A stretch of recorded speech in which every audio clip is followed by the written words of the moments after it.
nên bị đi đấy yếu mình tao còn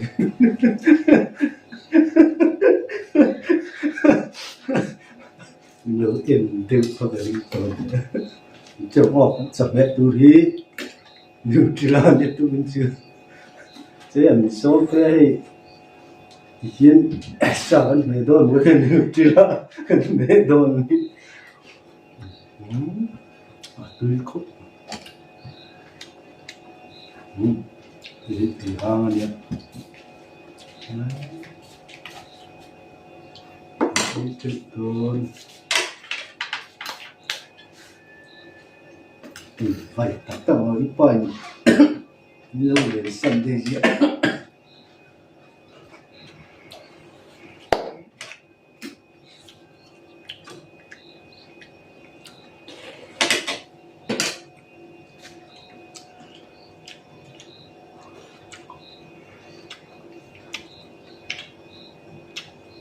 chọn của đi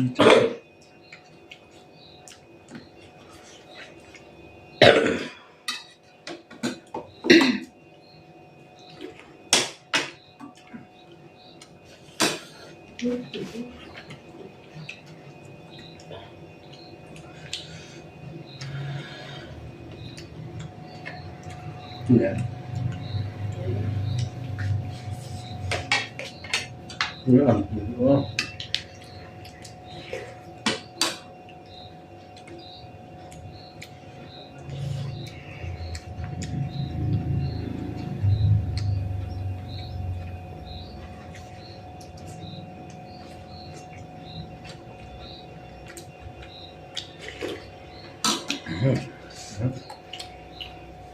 Ăn thầm rồi thì qua đi là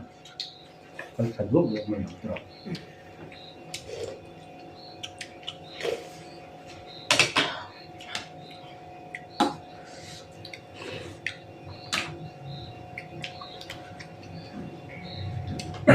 là cái chú cũng giờ là bom là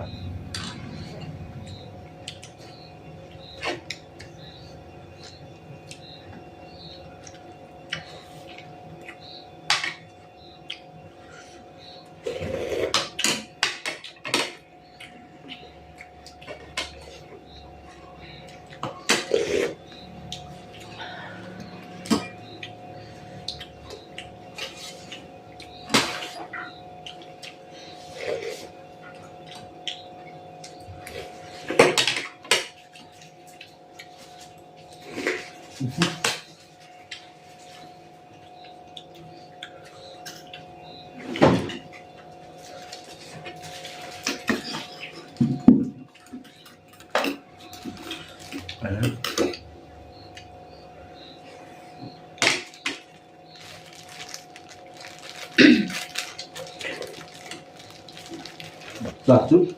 làm giảm cân ngâm hoặc là gì nó được làm cái chữ như là tiêu rồi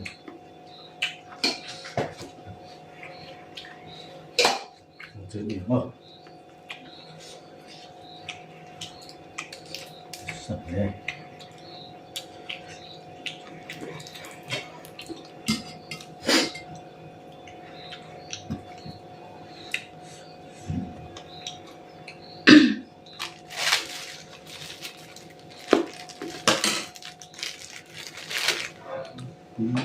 hey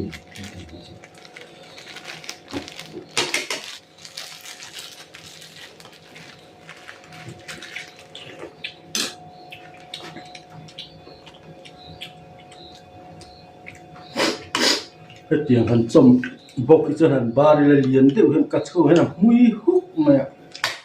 hắn truyền thôi đi là chim pha hem mày nè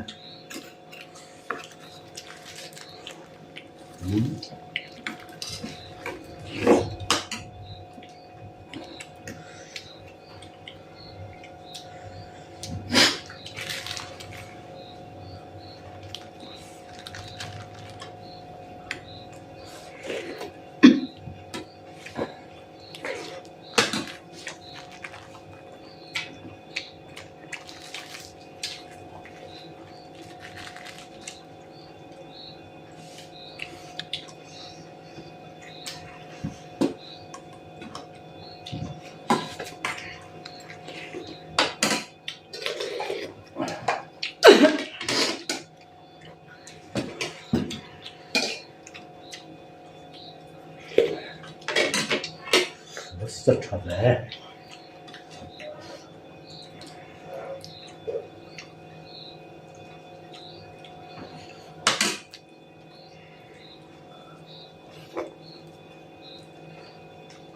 ba cái lỗ cũng cái lỗ tuy thì đấy không được đi đâu mà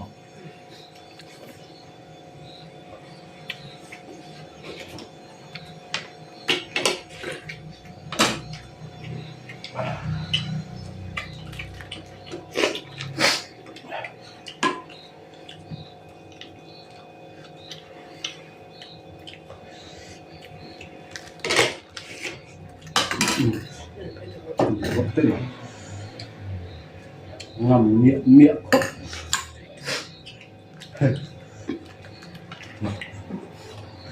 ngầm thấm lên đây thấy rất là sợ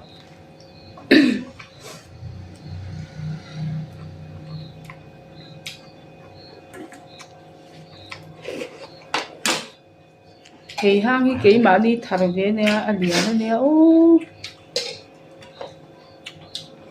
quay mấy conference na khá đi cái đâu nè mình tu với một conference nên là mà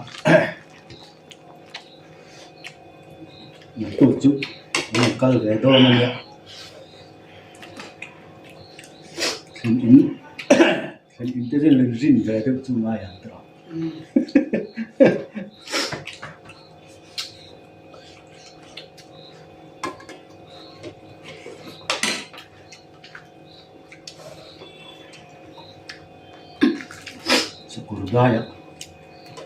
Cordaya không cũng với mấy không cũng mang về đó này cũng này có làm sụt thở về đó nữa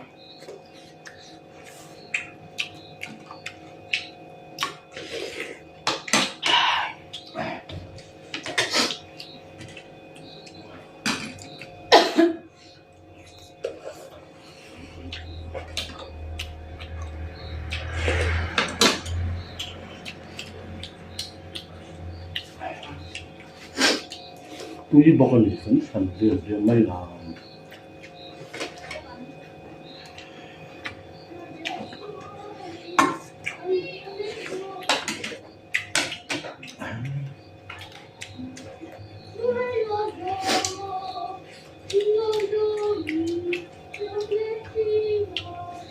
cái này tôi đã sẵn là tên này rồi thì ra hiểu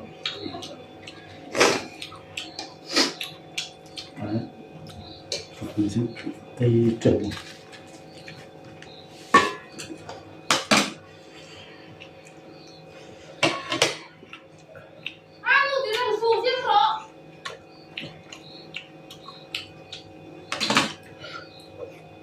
mà sao vậy về xí lộ cá xí về đâu kết thú mà đi thọc về đâu nhỉ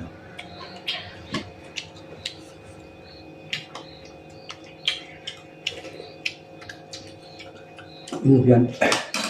một chắc để về đâu thôi chắc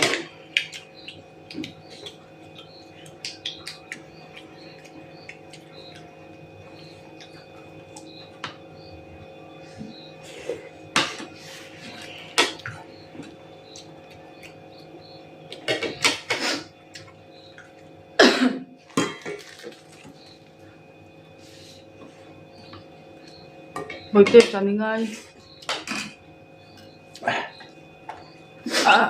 ý ấy chắc đều ngay hả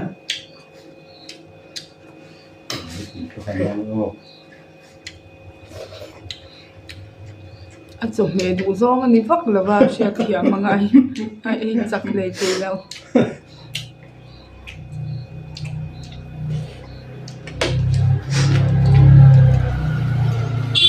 lu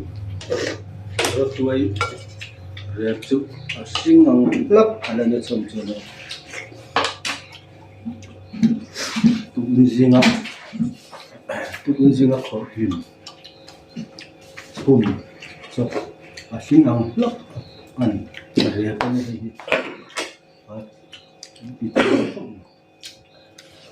cùng xóm bỏ tiền đã xe lắc anh rep tam dụng thì hết khó khăn mấy hiện sinh lấp dễ lên thế một sao hay đó từ đó